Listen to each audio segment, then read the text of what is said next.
पढ़े हिंदी में आज मैं आपको समझाऊंगी स्वर संधि का तीसरा भेद यण संधि। स्वर संधि का तीसरा भेद यण संधि। जैसा कि नाम से स्पष्ट हो रहा है य व की आवाज़ें इस संधि में आती हैं। य देखिए यण संधि में क्या है, जब ई उ री इन स्वरों का मेल किसी अन्य स्वर के साथ होता है। देखिए कैसे, जब ई का मेल अ से होगा, ई का मेल जब अ से होगा तो बोलकर देखिए इय इय इय य की आवाज़ आ रही है। ये यण संधि में है, जैसा कि नाम से स्पष्ट है यण, य से शुरू है यण।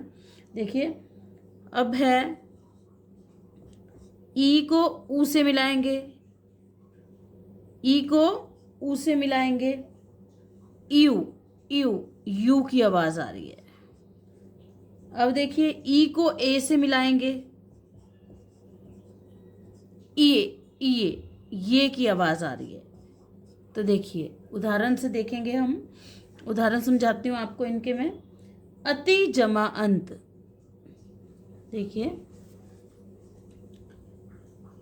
अति जमा अंत, अति जमा अंत, ध्यान दीजिएगा।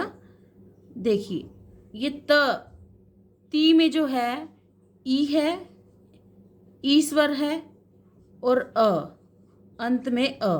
संधि में क्या है, पहले शब्द का अंतिम वर्ण और दूसरे शब्द का पहला वर्ण मिलते हैं। देखो ई अ, तो ये बनेगा इय, य की आवाज़ इय। तो अब देखिए ये बनेगा अति जमांत अत्यंत। कैसे, देखिए जब त में से हमने ई यहाँ पर ले लिया, ई और अ मिलकर य हो गया, तो ये त खाली रह गया, त अकेला रह गया। तो त बिना स्वर के है तो इसलिए ये आधा आ जाएगा, अत्यंत, और य आ गया, ऊपर अनुस्वार था, और त अत्यंत। देखिए ऐसे ती में से हमने ई ले लिया, ई स्वर है और ई और अ मिलेंगे तो य बन जाएगा, और जो त बचा है बिना स्वर के यानी तो वो आधा आ जाएगा, अत्यंत। ये यण संधि में होता है। देखिए अब है प्रति जमा उत्तर, प्रति जमा उत्तर। देखिए प्रति में ती है, ती में ई स्वर है, ई और ऊ, ई और ऊ बोलकर देखिए यू यू यू की आवाज़ आ रही है।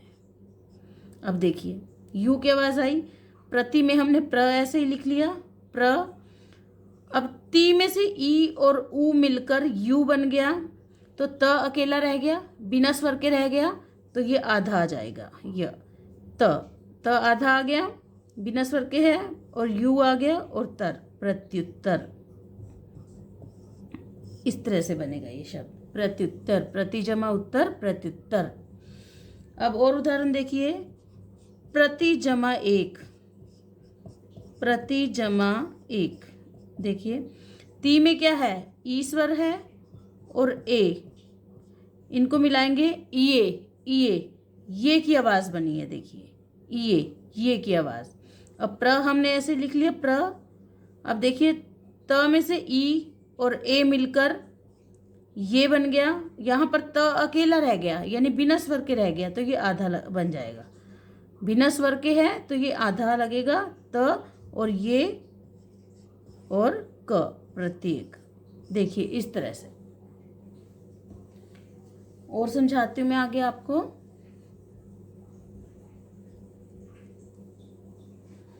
अब है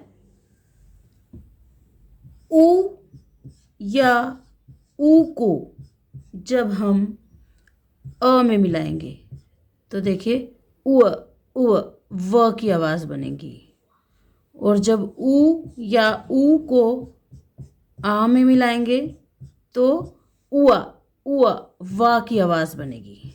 देखते हैं कैसे, सु जमा अच, सु जमा अच। अब देखिए सु में ऊ स्वर है और अ, ऊ अ जब मिलेंगे उ व की आवाज बनी। अब देखिए स पे से स्वर हट गया, ऊ और अ हमने मिला लिया, व में बदल गया, व बन गया, तो स बचा बिना स्वर के, तो ये आधा रूप में आ जाएगा, आधा स्व। और फिर व आ गया, व आ गया, और च छ स्वच्छ। देखिए सु जमा च स्वच्छ।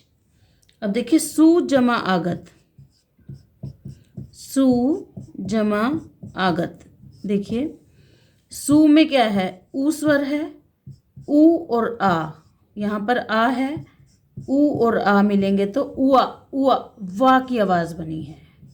अब देखिए ऊ और आ जुड़कर वा बन गया, तो यहाँ स अकेला रह गया, स बिना स्वर के रह गया, तो ये आधा आ गया, स वा आ गया, और गत स्वागत। देखिए ये गत आ गया, स्वागत। देखिए नियम समझिए, आपको स्पष्ट हो जाएगा, और लिख लिख कर प्रैक्टिस कीजिए। अब और उदाहरण करते हैं। देखिए हम अब है, जब ऊ और ऊ में ई मिलेगा, ऊ या ऊ में जब छोटा ई या बड़ा ई मिलता है तो उई उई वी की आवाज बनेगी, वी या वी की। जब ऊ छोटी ई में, जब ऊ या ऊ छोटी ई में मिलेगा तो वी की आवाज बनेगी, और जब ऊ या ऊ ई में मिलेगा तो वी की आवाज बनेगी। देखिए कैसे, अनु जमा इति। देखिए न में ऊ स्वर है और ई, ऊ जमा ई, उई उई वी की आवाज बनी है। देखिए वी की। तो अब देखिए अ न में से स्वर हट गया, यहाँ पर ऊ और ई हमने मिला दिया, वी में बन गया, न बिना स्वर के रह गया, तो ये आधा आ गया, और ये वी, तो ये न के इधर से आ गई, इसकी मात्रा अन्विति। देखिए इस तरह से। अब है जब ऊ और ये ऊ में, ऊ या ऊ में हम ए का मेल करेंगे, जब ऊ या ऊ में हम ए का मेल करेंगे तो क्या आवाज बनेगी। देखिए उए उए उए वे की आवाज बन रही है। अब देखिए अनु जमा एशन, उदाहरण के जरा समझिए। अनु जमा एशन। देखिए नु में ऊ स्वर है और ए, ऊ और ए का जब मेल हुआ उए उए वे की आवाज बनी। तो देखिए अ लिख लिया हमने यहाँ पर, अ और न में से स्वर ले लिया था हमने, ऊ और ए वे बना था, तो न यहाँ खाली रह गया, बिना स्वर के रह गया, तो ये आधा आ गया, वे लिख दिया हमने, और शन अन्वेषण। ये देखिए इस तरह से। और उदाहरण करते हैं हम।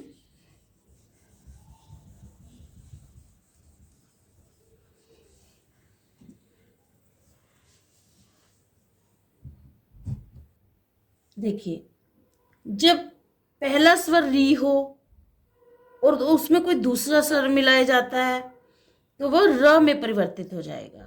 देखिए कैसे, मात्र जमा इच्छा।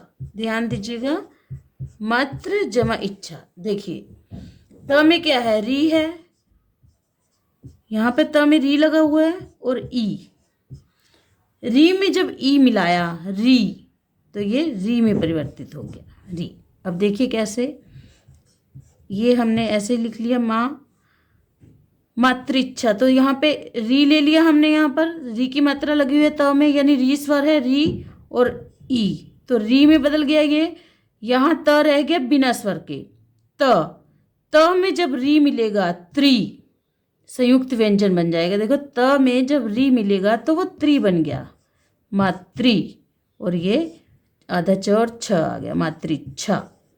इस तरह से। देखिए अब है मातृ जमा आज्ञा, मातृ जमा आज्ञा। देखिए त में री स्वर है और आ, री में जब आ मिलाया तो रा की आवाज़ बनी। री में जब ई मिला था री में जब आ मिला तो रा की आवाज़ बनी। अब देखिए कैसे बनेगा ये, मात्रे जमा आज्ञा। माँ ऐसे लिख लिया हमने। त में जो री और आ था वो रा बन गया है। त बिना स्वर के रह गया है, तो बिना स्वर के त और रा, त्रा, मात्रा ज्ञा। ये संयुक्त व्यंजन बन गया, त और रा, त्रा, और ये ज्ञा आ गया, मात्रा ज्ञा। देखिए इस तरह से। अब अगला उदाहरण देखिए,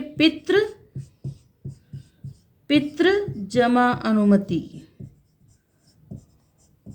पितृ जमा अनुमति। देखिए अब त में री है, री स्वर है, और अ। अब देखिए री में जब अ मिलाया तो र, री में जब अ मिलाया तो र की आवाज़ बनी। अब देखिए कैसे, पी लिख लिया हमने।